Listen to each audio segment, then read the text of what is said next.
So, you've finished your AutoCAD course. Where do you go now?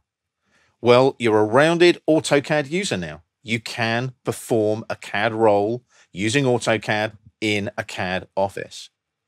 You can also reuse your design content as well, utilizing AutoCAD blocks, and you can also modify essential information in your AutoCAD drawings quickly and easily, getting the essential information out to stakeholders on a project on time. You can also annotate your designs, communicating your design intent quickly and easily, utilizing those skills you've gained in the course with text, dimensions, and tables. You can also work really quickly and fast now using that information. You can work smarter, not harder.